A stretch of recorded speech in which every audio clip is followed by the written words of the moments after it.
On March 12, 2020, the Pioneer High School Orchestras in Ann Arbor, Michigan held their last in-person rehearsal of the school year.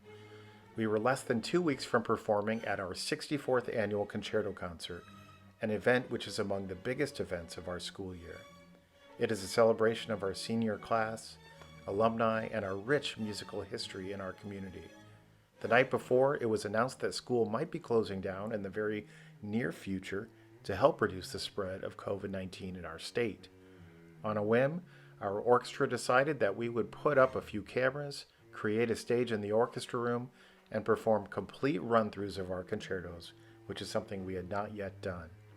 Little did we know this would be the last opportunity we would have as an ensemble to make music together during the year. And looking back on it now, we are so grateful that we had that moment. The next day, everything we knew about how our ensemble class worked was flipped upside down, and we began the long, difficult journey of reimagining an ensemble class in a virtual space. My name is Jonathan Glawe, and today I will be sharing with you this transition from my perspective as the Director of Orchestras at Pioneer High School. We will discuss things that have gone well, things that have needed deeper thought and exploration. We will discuss technology that has helped create a new vision for virtual ensembles and how we are working to maintain human connection as the top priority of our ensembles during this unique time. At our core as human beings, we have one big thing in common. We want to feel appreciated. We want to feel loved. We want to feel like what we do makes an impact and that we can contribute to the greater good. In the music education classroom, without human connection, it's possible the very purpose of our entire craft might need to be redefined. It has been a very tough time for me in the virtual classroom. I'm not sure how you're feeling, but I have struggled. I miss the days of being able to rehearse with my students in person, being able to work towards larger goals together, laugh, smile, cry, inspire each other.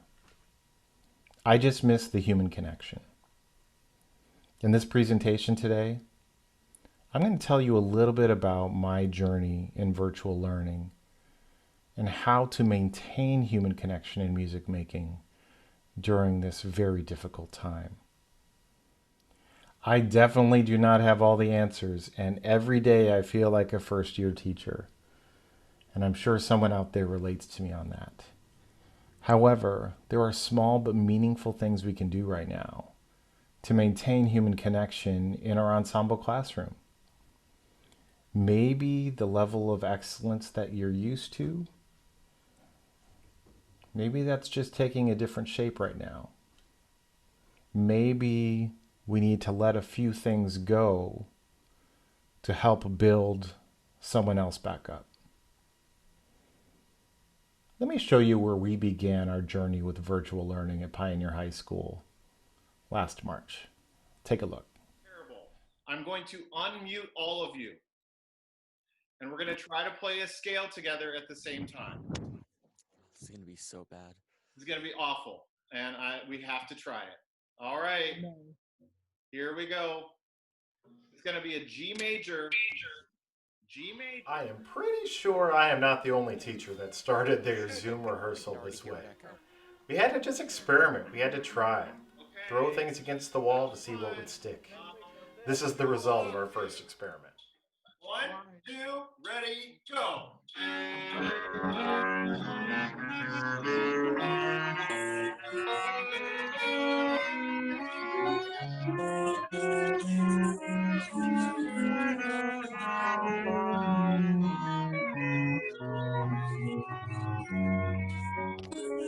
You are all behind my beat.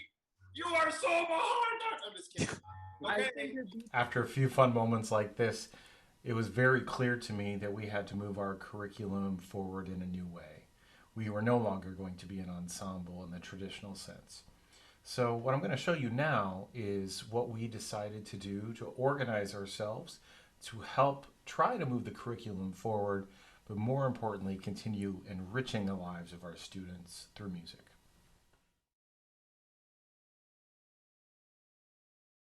For context, let me briefly tell you about the Pioneer High School Music Department. We are located in Ann Arbor, Michigan, the home of the University of Michigan Wolverines. We have several unique things in our district that we are proud of. One of them being that in 5th grade, every student is provided with an opportunity to play an instrument that we can provide them. We take a lot of pride in that. Between 6th and 12th grade, we have several ensembles for choir, band, orchestra, jazz, etc. And we have a fairly rigorous curriculum that keeps students engaged and challenges students accordingly. Pioneer specifically has 4 orchestras at this time: Philharmonic, which is a non-audition ensemble; Concert White, which is the first audition ensemble; Concert Purple, which is the next level audition ensemble; and then our Symphony Orchestra, which plays with winds and brass at the conclusion of marching season. This is just a little bit about our program. Let's now talk about some enrichment activities that we found useful in the spring of 2020.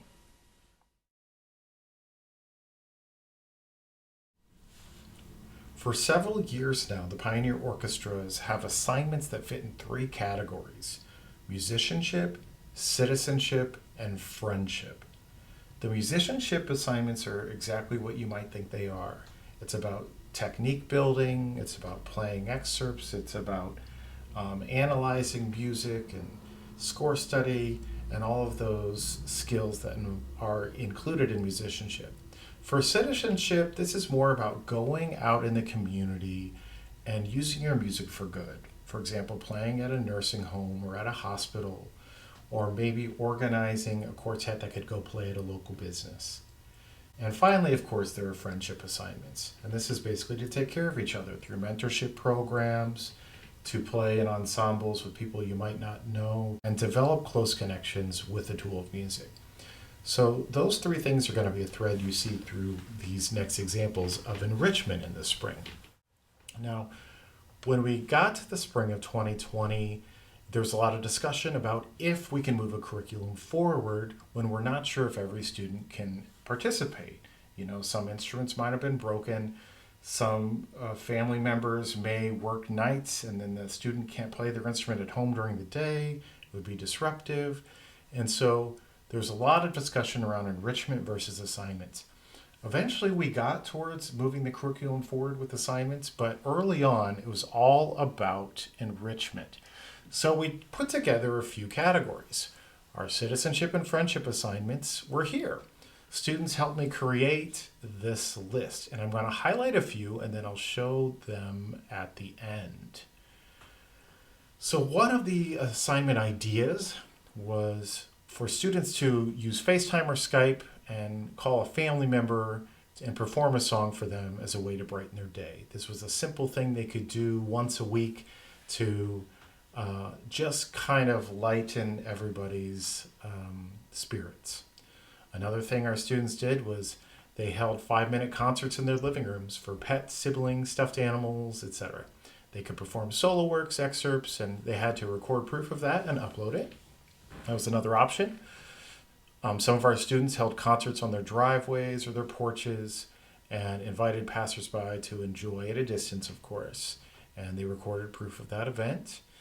We have some students who really like using GarageBand and other platforms, and we had been in the process of using drone tracks in our orchestra for scales, and so some students made some backing tracks for those drones that were kind of fun to play along to. We also did mock auditions via FaceTime and Skype amongst our mentors and mentees, and they submitted videos and proof of that happening. One of our popular things was also to ask family members to play their favorite song, learn it, and upload it. So that would kind of lighten the spirits of their family member. The students who were really struggling with the actual playing part, and there were several, they volunteered to help with some digital music library projects and some other things that they could still contribute to the program. One of the popular photo opportunities was teaching a member of your family who does not play your instrument how to hold the instrument properly. And they were to send photos and videos of proof. This went a long way. I know several other people did this in the spring as well. And as you know, you can teach it better or you can play it better and demonstrate it better if you know how to teach it. So that was a valuable thing. Just a few more to highlight. Some people were creating playlists of their top orchestral selections on YouTube and discussing them with me. We had other things like using a cappella, creating arrangements of serenades for Valentine's Day. We would have some family members play duets at a distance, write a music theory song. This was a very popular one for a few people who wrote some very unique songs for us. I loved this one. Find out when your mail person or garbage person is going to come by, play them a song when this happened, when they came by, and record that moment and share it. And we had at least 2 occasions where that happened, and there were all sorts of smiles there. We have a favorite song of our program, You Are My Sunshine, which everybody knows. And this was a salt and pepper shaker challenge is what I called it, where you record You Are My Sunshine in major while looking at the salt shaker, then turn to the pepper shaker and record You Are My Sunshine in minor, and then end with a hybrid version of major and minor while looking at both salt shakers. Yes, we had several students take on this challenge, and they did an outstanding job. And one of my personal favorites was perform a lullaby as someone in your household is falling asleep in upload proof. We had several lullabies, particularly to cats and dogs and a few siblings. So there are more of these. I will be able to share these with you at any point. But these were assignments that students had to do once every other week in the spring, actually. And and there were several options for them to choose from, and they got very creative.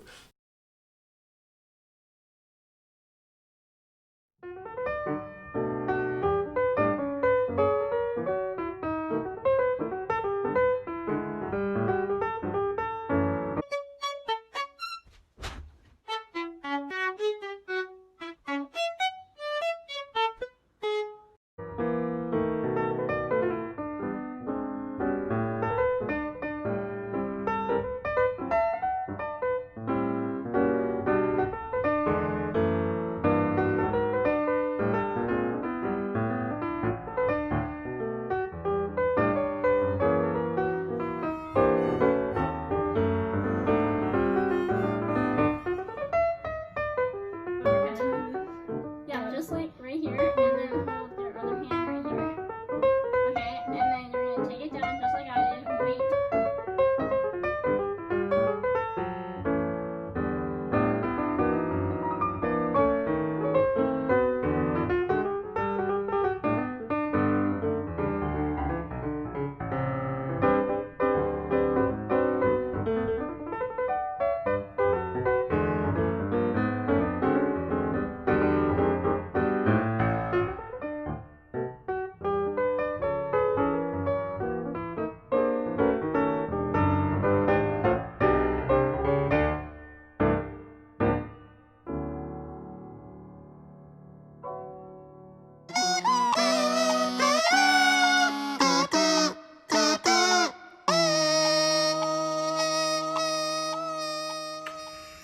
If the minor's natural, then you bring down the 3. You lower the 6th and the 7th degree. If you're cool and harmonic, well, it stays the same, but the 7th is higher and it switches up the gain.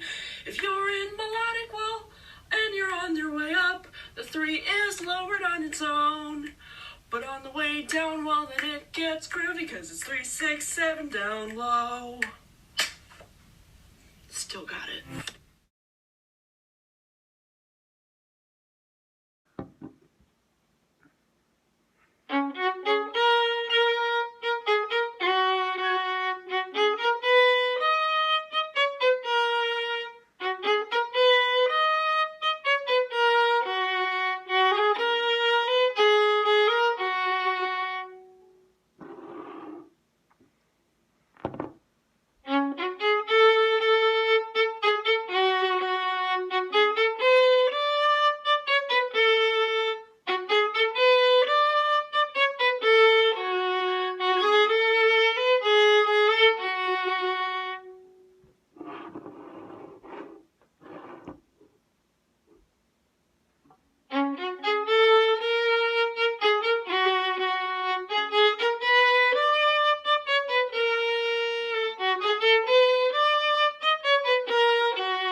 As you can see, the students had a great time submitting those enrichment videos in the spring.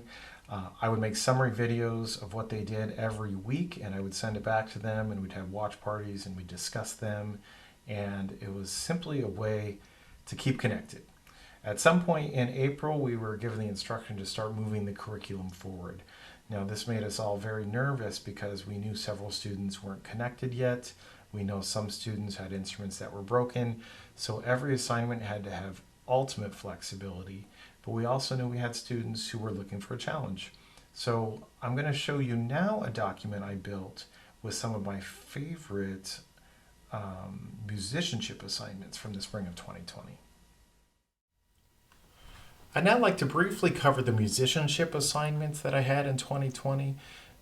These are some of my favorite resources I found to advance the skills of our students during this tough time. So let's talk through them a little bit. We have with instrument assignment options, with instrument advanced assignment options, without instrument assignment options, because that was obviously very important, and then about auditions in the spring. So let's go ahead and start with instrument options. One of my favorite sites right now to get students thinking creatively and to play outside their comfort zone, but also build skill, is Christian Howe's YouTube page. I'd like to just briefly take you on a tour of that. Christian Howe, if you don't know, is one of the world's great violinists right now. He just inspires so many. He is terrific in all genres of playing that I've ever heard him play in. So he has several play-along tracks that he has for building technique through scales, bowing patterns. He has backing tracks to help you learn chord changes and kind of weave through those chords, blues lessons, bluegrass, fiddle styles, funk groove, but he keeps it super simple. So there's an entry point for every musician. And my students who went to this page enjoyed this, and I think they had some of the most fun using Christian Howe's resources. So if you can find his YouTube page and explore it a little bit, I think you'll enjoy it. The next one I have is from Michael Hopkins of the University of Michigan here in Ann Arbor, and he has this terrific YouTube page about strings technique. And now these are some more of like the nuts and bolts of playing. Left hand, right hand, the bow hold at the frog. He also has some backing track stuff, but he talks about ornaments, harmonics, string crossings, and he kind of gets into those in great detail, but also not to the detail where it turns students off. They kind of get geeked about wanting to learn these techniques. So I had students who were really trying to fill in their holes during this time and expand their technique, and they went to Michael Hopkins' page to do it. The next one I'm going to discuss, I did have some vibrato exercises that I found online. I'm going to skip those for a moment and go to stringskills.com stuff. This is from Gabe Villacerta. If you don't know Gabe Villacerta, he is one of the legends in our field and just a great person and one of my personal mentors. He has on his website these tunes for shifting, which are kind of ways to approach shifting differently with songs you already know. The idea is that if you know the song, you know what note you're aiming for, it'll help guide you through the whole way. He has play-along tracks, but then he also has the music that you can see with the positions and the finger markings. And that's a very great way to keep shifting going for your students. Particularly during when the pandemic hit, we were just about learning more about shifting from third to fifth position and first to third position in the non-ensemble. We were just starting to get somewhere and build momentum, and he could keep going. They could keep going if they went to his site. He also has these crazy tunes for rhythm, which I think are pretty fun. So the idea is you take some of the popular tunes of the world and you just shift the meter and shift the rhythm patterns, and students can learn those this way. And it's just kind of a unique way to think about rhythm. One of my personal favorites is tunes in multiple keys. You know, having students who are comfortable transferring melodies from one key to the next, I think is a valuable skill. You know, they can take some of these tracks and play them in one key and then transpose them. And that's just a skill that you don't get very often. And Gabe has set us up for success with that. So those are some of the with instrument options.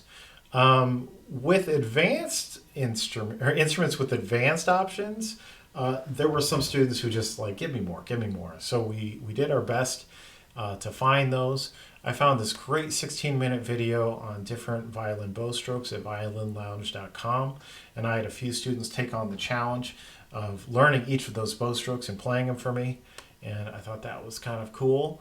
Orchestraexcerpts.com. If you've never been to it, it's a great resource for your students who are trying to learn about the standard repertoire and orchestras going forward. And let's say they have some auditions coming up, they can click on their instrument and explore those options. For my pianists, and I have some serious pianists and some who, just like a challenge, I challenge them to play an orchestra score, specifically a string orchestra score, where they would go to one of the websites where there's a preview page of one piece of string orchestra literature, and they would put it in two hands for me on the piano and play it for me. And that was kind of fun. I also rolled out this thing called the 100 Count Bows Challenge. I'm sure many of you have heard of this, but it's basically where you start at the frog and you challenge yourself to use 100 seconds to get from frog to tip and go slowly as possible and just plan every inch of that bow. It's a great exercise. And then the next thing they do after they do a 100 count bow exercise is one of the most beautiful long bows you'll ever hear. I had some color and dynamic exercises and string crossing exercises as well. So those were some of the advanced stuff. Next, and probably most importantly, so we don't leave anybody behind, are when you have students who don't have instruments or can't stay connected, you got to give them things to do to keep them engaged. So we had listening exercises, listening labs, where they could find a piece of music and they could write about it, write about the quality of the performance and what made it enjoyable. They could also go to TED Talks, and I had a full list of TED Talks that my colleagues and I created that students could go and watch and write a reflection to. And then we also wanted to do some musical ear training stuff. So we had an interval ear training link at musictheory.net. And then there's also an interval song chart generator. This was kind of fun, where there are, this is at earmaster.com, where you could select some of the songs that have different intervals in them that are based on those intervals, minor seconds, major seconds, perfect fourths, etc., and create a playlist and then submit it to me and we talk about them. We had some rhythmic training stuff that we did as well at stringskills.com, which we already talked about with Gabe Vilserda, and then some written worksheets at musicteacher.com, and these are just fantastic. You know, if you click on some of these, there are just some worksheets that you can use for various reasons, to put fingerings in or to mark whole steps, half steps, and all that. So those were a lot of these that I enjoyed. I will close with actually this one, propose an orchestra concert. Now, I do not know about you, but for me, in the spring, some of my quietest students who are most reserved, showed up for everything online, and they were some of the most outspoken students online. And if you give one of those students who kind of just quietly does their job an assignment like, propose me an orchestra concert, what would you put on it? Some of the things you get back are just, it's stunning. You never would have thought of it. So giving all students a chance to use their creative spirit and try to find a way to connect with them and think about what a great music product would be. These were just some really special submissions. We also had students who could use their time preparing for auditions for me, which we submitted virtually in the spring. So that was the rest of the musicianship assignments. As the spring of 2020 came to a close, we had so many success stories within our program of people who enjoyed the music activities, the enrichment activities, the citizenship and friendship stuff. They had a good time and they did their best to bring music to life. That said, for every success story, there were students that just did not enjoy the process.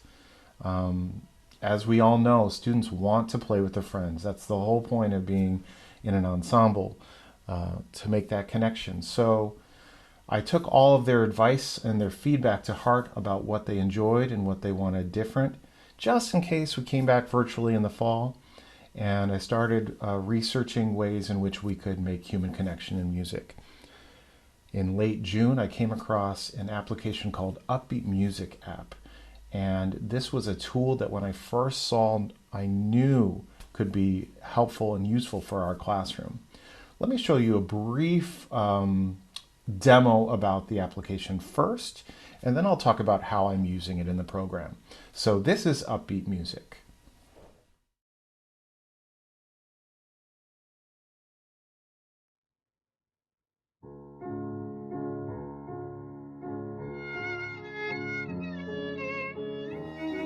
Upbeat music is the closest and most broadly accessible thing to being in the same room with others when it comes to making music together online.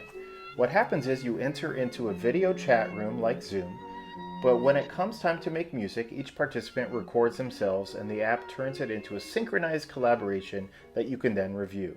This product may be used as a rehearsal tool as well as used for a chamber coaching situation. Here are some examples of the product being used for all of these scenarios.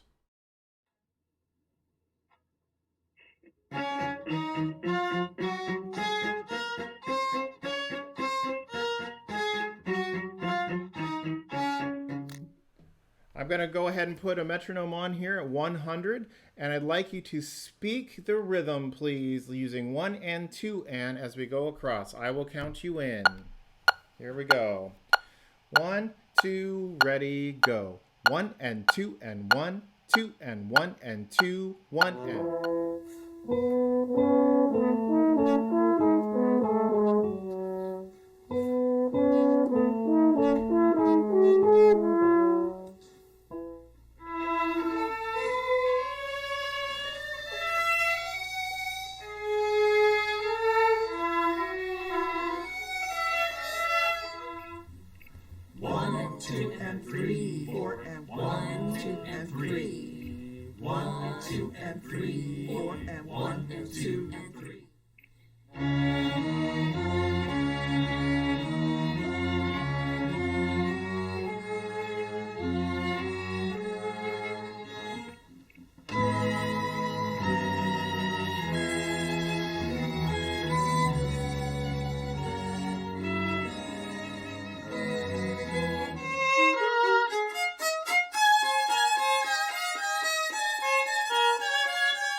Favorite color is blue. You are my sunshine, my sunshine. You make me happy.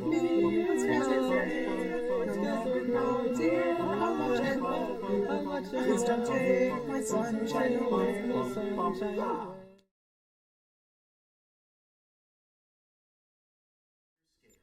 my cue. Ready?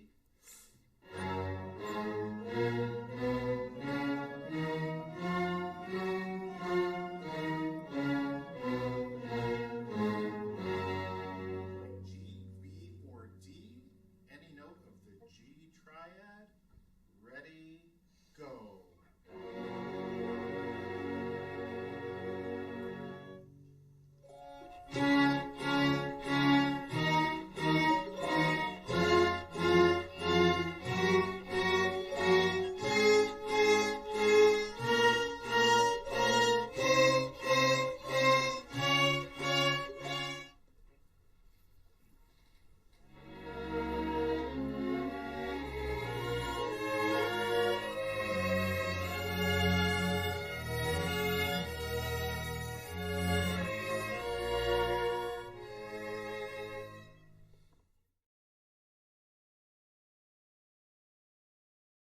So there you have it. That's a little bit about what Upbeat Music can do for you in your classroom.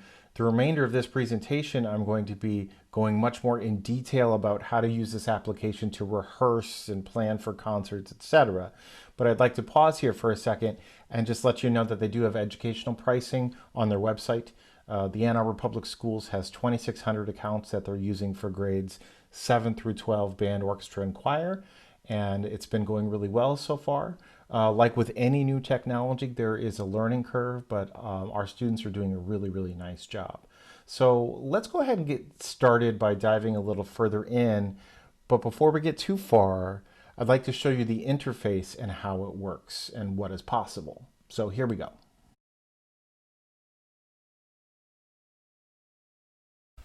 Let's take a look at the interface of Upbeat Music. Before we begin, there are 3 important things you need to know about using this application at this point, and it's mid-October 2020. Currently, right now, Upbeat Music is only available on the Chrome browser. So that's the first thing. You're going to need the latest edition of Chrome. The second thing is that Upbeat Music is not available on phones or tablets right now. It is available on laptops and desktops. I believe it's going to iOS devices in the near future. It's on their horizon, but it's not there yet. So that's the second thing. And the third thing is when you are in Upbeat Music, wearing headphones is just a crucial part of the process, or you're going to struggle having a lot of extra feedback issues and things like that. So it is better to have wired headphones. I am wearing wireless tonight just so you can hear a little bit of what's going on as I show you the demo, but it is better to have wired headphones. Okay, so keep those things in mind as we go forward here. We are now in an Upbeat Music room, and we got here through upbeatmusicapp.com, creating an account, logging in, etc. Once you're in a room, you have this room ID that has both letters and numbers. And this is it's a unique 6-digit code that your students can give each other for saying, hey, I'm in this room, will you join me for a chamber music rehearsal? Or Violin 2 sectionals is in this room, join me there. And the students can go to upbeatmusicapp.com, they can put in that room ID, and then they will join that room, and then they can rehearse as they plan. So that's an important number to know. It tells you a little bit in the upper left here about how much time you have left in a room and how many rooms you have left per week. Usually a room is 60 minutes long and then it expires. So that's something to keep in mind. But it depends on how you have set up your account. Over here on the right, you have a tuning fork, which is kind of fun. I'm sure you can hear that. That's very valuable for when you start a rehearsal in this application. You can have all your players tuned to the same note. Singers love this part of the application because then they have a reference pitch for when they sing. So yeah, that's a very valuable tool. And you also have a metronome click. And I'm hoping you can hear that. And you can change the tempo. In fact, once you're in the room, anybody has the power to change the tempo, but once you record, it's locked at that tempo. So that's an important thing to know. You can change your time signature, which is kind of fun, depending on what you're working on. This feedback button, I think this is great. These developers are really interested in making this application work for as many people as possible. So anytime you have a technical issue or have a suggestion, if you email them those things, they usually get back to you right away, which I think is pretty impressive.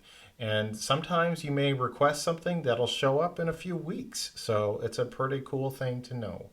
A few more things. If you wanted to quickly invite somebody to this room, you could click invite. And what that does is it immediately copies to a clipboard the link to this room. So if somebody else has an Upbeat account, you could just send them that link and they will be able to jump right in without any problems. I'd like to pause now and talk about the setup component of Upbeat Music. This is pretty important because it's hard and possibly impossible to get a great recording unless you know how to do this setup. So I'm going to walk you through that step real quick. And this is something you'll want to teach your students. There are tutorials that I've built to help you with that. So just keep an eye on those in the supplementary materials of this presentation.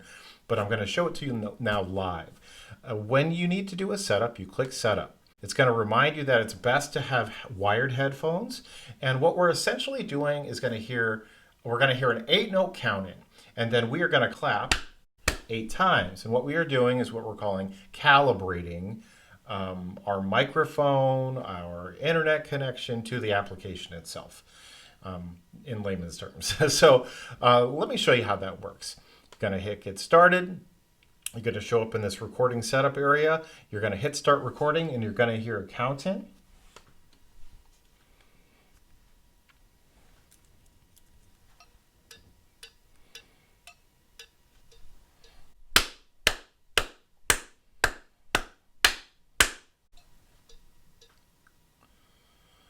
You can go ahead and preview and make sure your mic works. Let's make sure you can hear this.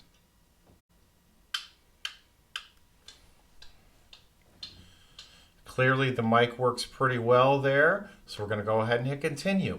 Now we are in what I call the calibration zone. This is kind of fun, but if students aren't trained in knowing how to do this, it's going to be a long process for you. So here are the basics.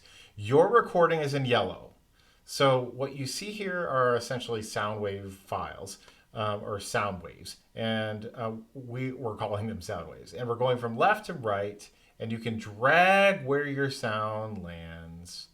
And you want it to line up directly with the green. The very first thing that you did should line up on that beat 1. So if it's not lined up, it sounds a little something like this.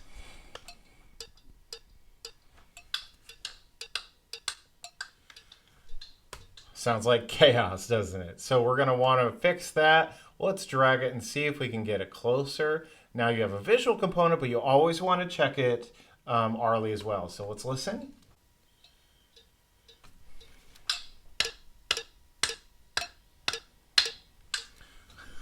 So it took a little bit of experimenting, but we think we lined it up as much as humanly possible. And now it says that your settings have been saved and it's going to be used for future recordings. So at that point, you've done the setup and you can go ahead and record. Let's talk some more about the interface. Down here on the left, you see a mute button. Obviously, that is very valuable, just as it is in Zoom, for keeping those rehearsals moving and not having interruptions. You can also turn off your camera. This is a very important thing to know. When you turn your camera off, for some reason the application just works a little better and every video process is a little faster. So when I am rehearsing in here, it seems a little strange, but I have my students have the camera off a lot, and particularly when they go into the recording booth. But when the cameras are off, it still records them. So when they go into the recording studio for their privacy, you need to know that. How do you get around that? Very simple. Sticky note on the camera. Okay, so in the settings gear, this is where it gets a little fun. We can do a few things. We can look at our personal tab, where you can choose your camera. You can change your microphone that you want to use. You can even change your tuning bass if you want to get crazy. And you can change your metronome. Let's say you don't like the cowbell and instead you want a woodblock. You can do that. You can change the volume. It sounds something like this. If that's too piercing for you, maybe you want something with a bit of a pitch, which is the default. I will be honest with you, I know very few people that like this one, but let's listen anyway. So I like the cowbell. Good old cowbell. So I'm going to go ahead and use that today, and you can hit close and you've set up your personal tab. You might have noticed there was another column down there in the setting, and this is the room tab. In the room tab, you can click on this thing called observer mode. Now, what is observer mode? Simply put, if you're coaching a group, or you're a sectional leader, or you are just in a group observing in general, you can have that button on, and when the students go and record, you do not have to do so. You can just be there. So let's pretend a student's having like an internet connection issue. They might want to actually be in observer mode for that rehearsal. And sadly that does happen, but we try our best to work around those things, but sometimes just putting them in observer mode so they can still be a part of the action is valuable. They can always then record their excerpt later at a different time. So that's observer mode. There are 3 types of recording modes: quick, leader, and backing track. Quick is when you record just to a metronome click. This is valuable particularly for counting exercises and warm-ups that involve rhythmic precision. That is a very valuable tool. Leader mode is where you are in a room and and you have, let's say, 10 people. The very first person to record makes the master video for everybody to play along to, so the other 9 would then go and record to that video. This is the ultimate sectional tool, or conductors would use that, where they want to conduct a passage and then send them in the studio and let them record to it. That's a very valuable tool there, leader mode. So the next mode is backing track, and this is super fun. We're going to create a few here. So in Upbeat Music, we have this thing called UpTrack files. Yes, Upbeat Music uses UpTrack files, and it's unique to Upbeat Music. You can't open them in any other area, unfortunately, at this time. But that's okay. We'll show you how it works. Hit record video, and let's say you want to create a piano accompaniment track for everybody to play along to tomorrow for the warm-up. You know, you could set your tempo, you can set your time signature, your metronome, and then you hit continue. Here you go. This looks familiar. This is the recording area, so you can record the backing track file. Let's make one up. Here we go. It's an UpTrack file, but it's a backing track. Here we go.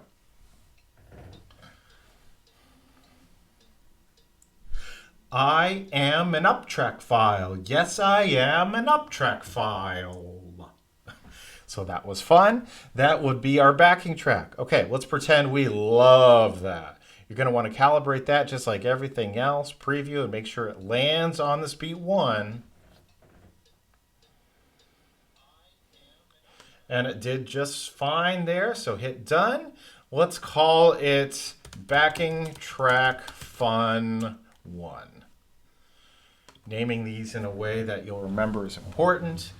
It is now downloading directly to your hard drive in UpTrack files, what it's called. I don't know if you see it down here in the corner. You can always download it again, but it's already on your desktop, which is cool. So now when you go back to your Upbeat area, you can hit upload file, and you can find that very specific track that we just made, and it will load in Upbeat for you. Hit close. Bam. There we are. The metronome is set to whatever that backing track already was, so nobody can change it. And here we are. We can hit record, and we can play along to that file we just made. So here we go.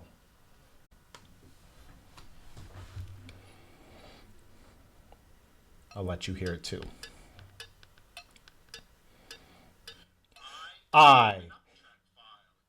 Yes, I am.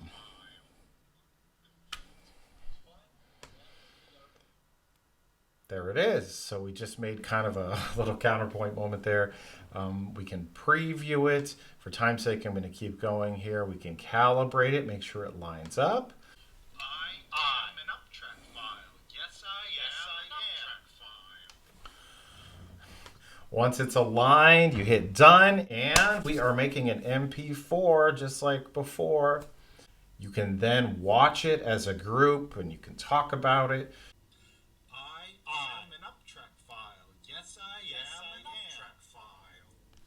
So that's it. Let's pretend we absolutely love that and we want that on our concert. Probably wouldn't, but let's see. Let's pretend we do. We're going to hit download. And all of a sudden you have that MP4 and it is there forever. Throw it in iMovie, put a bunch of them together. You have yourselves a concert or a showcase or just a successful rehearsal. So that's a little bit about Upbeat Music. The interface specifically, I will mention that you can also create MP3 backing tracks where you upload MP3s. I won't show you that right now, but that is the same idea. And now I would like to take a few moments and show you how I use it in the classroom. So for the rest of this presentation, it's a lot of rehearsals that you're going to be watching of me using Upbeat Music. I hope you find it useful.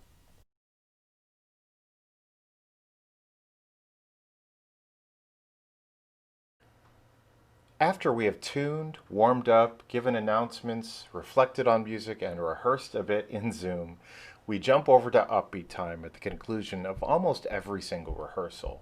We spend 30 to 45 minutes in there as small chamber orchestras. The maximum number of people in Upbeat at this time is 16 people, so I build chamber groups of 15 or less so I may jump in the room.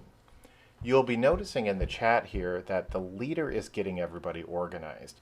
We have a lead student who creates the room and also puts in the chat what the goals are for the day as a reminder from what we discussed in the Zoom. Today's goals are from the Don Quixote Suite by Telemann, Sighs of Love. They will first do a short recording of measure 1 only.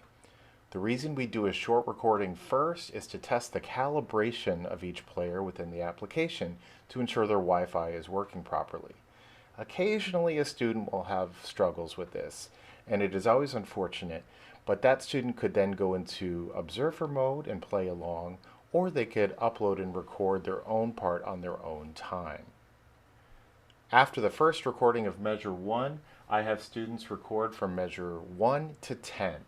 Which is ultimately a way to check phrasing, dynamics, bowings, and just get them set up for success with creating a strong musical moment. We watch that, we reflect, and then we prepare for a run-through. I will not be showing you the third recording today because it is a long clip. However, I would like to show you the first 2 clips and how you can set yourself up to build towards the goals of ultimately performing in upbeat music.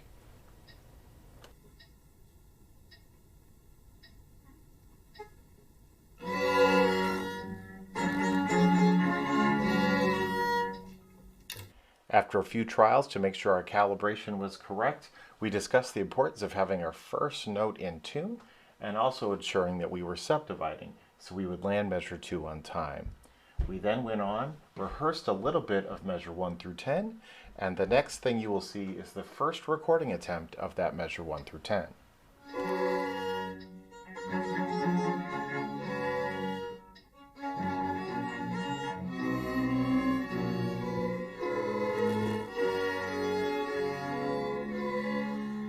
At the conclusion of this run-through, we had a student-led discussion regarding how they can improve.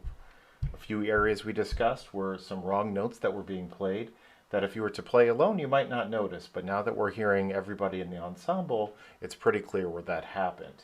In addition to that, we had a cellist who was rushing throughout the opening here, and we reminded ourselves that we needed to stay focused and breathe on that beat too. On this particular day, we probably did 3 or 4 recordings of each of those things, and every time it did get better. I will say that in the normal classroom, what I did in that 45 minutes of time, I could probably do in maybe 10 in person. But at the same time, though the pace is slower, just that reward to be able to hear each other at the end and potentially have a strong, polished product is inspiring for the students. So the slower pace is worth it. You might be wondering what the other students were doing during this time. Well, I did have 2 other chamber orchestras. I had put them in their own upbeat room, and they were playing along to backing tracks, which I'll show you how to do in a little bit with another ensemble. So at the end of the day, I have all of the chamber orchestras come back together in Zoom, and I play some of the best recordings that we found in Upbeat for that day as kind of a checkout process where students can reflect on. And then we put our plan together for the next rehearsal. So I'm now going to show you what like a warm-up might be like in Upbeat. So here's what that looks like. What you are witnessing right now is a warm-up exercise recorded in Upbeat music. This is live with students. Their cameras are turned off right now for their privacy. I am playing a 5-note scale, and they are watching me for bow distribution. They are supposed to be doing the exact same thing, and they're following along with me right now. This is the rehearsal part. Okay, go ahead, take 2 tries, no more than that, and come back to me. So I just gave them instruction to go into the studio and do a recording. I was in observer mode. I took it off because I wanted to record with them on this instance. The backing track is provided by my student teacher, Amadeus Twu.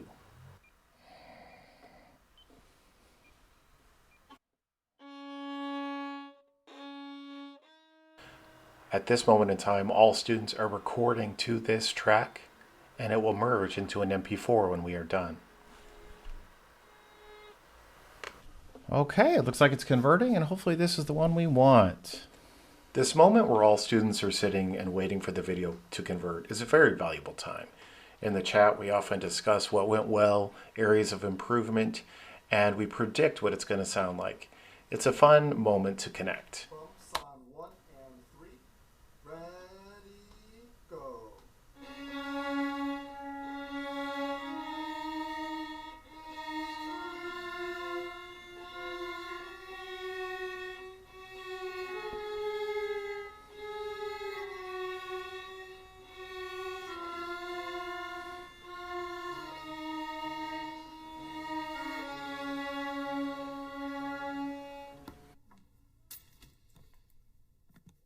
Okay, so as we listen to that, I think we have a pretty good handle of this bowing concept with that bow division, right?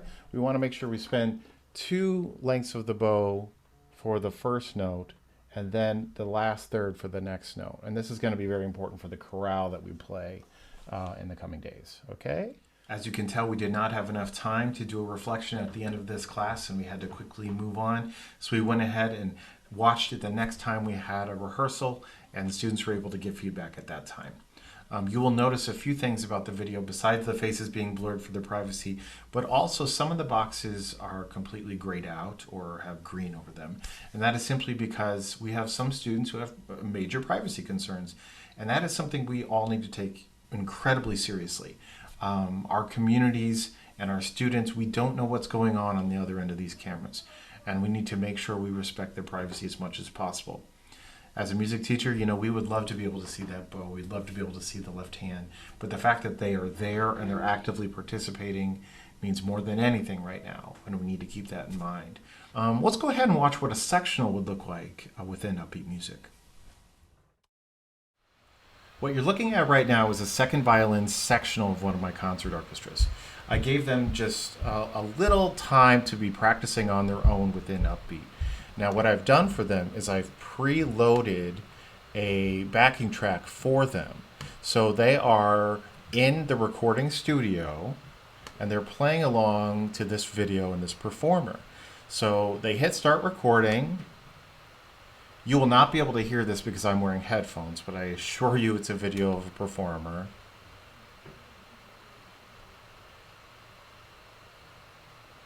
So they're playing along to this. They hit stop recording and they listen to see how they're doing. Then they hit redo and they do it again and again and again and again. So this is the rehearsal mode within Upbeat. Once they feel they have a good recording, I have them hit continue and finalize. And I give them a certain time to do this. So right now it's 11:45 in the morning. I told them that they could rehearse until 11:50, at which point they do their official last run through. Hit continue, finalize, all of that good stuff. I'm not going to do this right now because I'm not in observer mode, but they would calibrate and they would finalize. And at that point, they will come back to the room and we will watch the final version of what they come up with.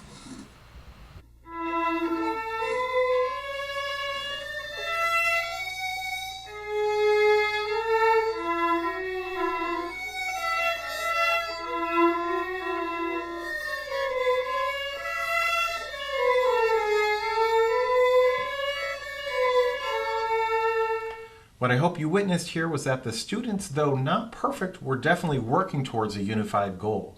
At the conclusion, when we could hear that MP4, we knew we had some intonation issues, we knew we had some bowing work to do, and a little bit of subdivision as well. Having that master player within that final product is so valuable. So our students can go home and watch that video, critique themselves, and help critique the group in general to make it better. So we put this video up on Schoology. Students have an open discussion of areas to improve. They can practice on their own in Upbeat to this backing track file. And next time we have a sectional, everything will be better. And then our hopes are that we can have unified chamber group performances within Upbeat Music. As great as it is to be able to play in chamber groups and sectionals, it is also very valuable to be able to play in duets, trios, and even solo works with piano. So if you're looking for a tool for solo and ensemble within your building or within your district, Upbeat might be something that you could use. I'll show you a quick example of 2 orchestra students who are basically practice buddies, and they were playing along with an accompaniment track or an upbeat track, and they submitted this as one of their assignments for me. So just take a look.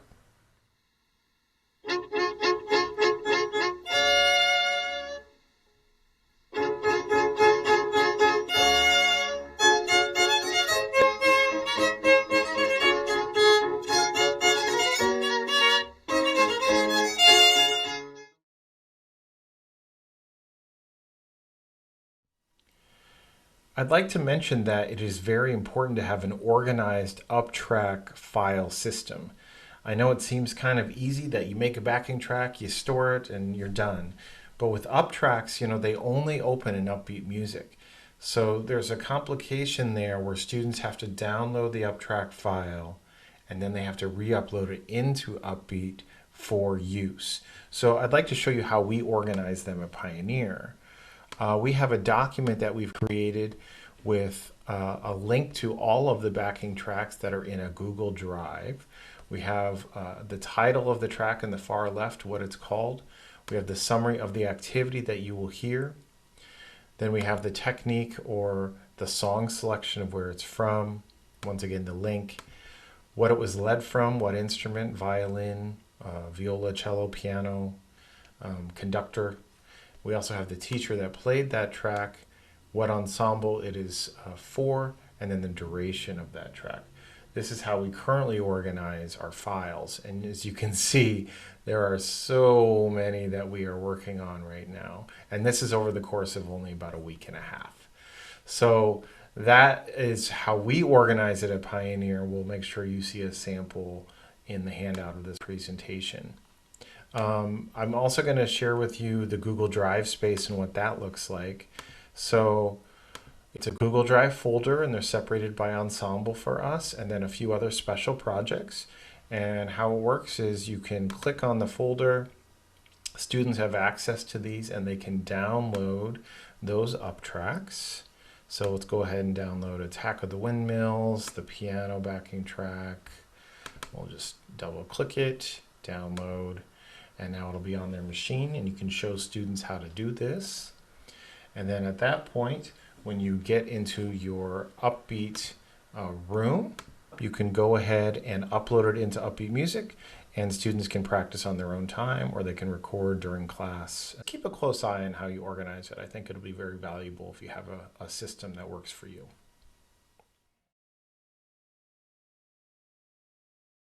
Unfortunately, our time together is almost at an end, so I'm going to have to wrap it up. There will be plenty of supplemental materials for you to look at, including musicianship, citizenship, and friendship assignments for the orchestras that I shared at the beginning of this presentation. And then I will also make sure to give you a list of all the full tutorials I have done for Upbeat Music, including some lesson plans and things that you might find value if you choose to use that application. I would like to thank the California Music Educators Association for having me today. It's been an honor to be able to present this to you, and I want to wish you all the best of luck in maintaining human connection in your ensembles during this very difficult time. We are all caretakers of these unique programs, and it's time for us to rise and do what is right for our students, and that is make sure they are happy, healthy, safe, and connected. Thank you. There are these moments in our lives that point us in directions that we may have never imagined. Sometimes we don't know the emotional value of these moments until they have passed us by. The last thing the orchestras did at Pioneer High School on March 12, 2020 was perform as an ensemble using the power of human connection to make music. We lived in that moment. We loved that time in that room. With all the uncertainty ahead of us, we focused on the goal at hand. Can these moments be made in a virtual ensemble world? Who knows? But I, for one, am going to give it a shot.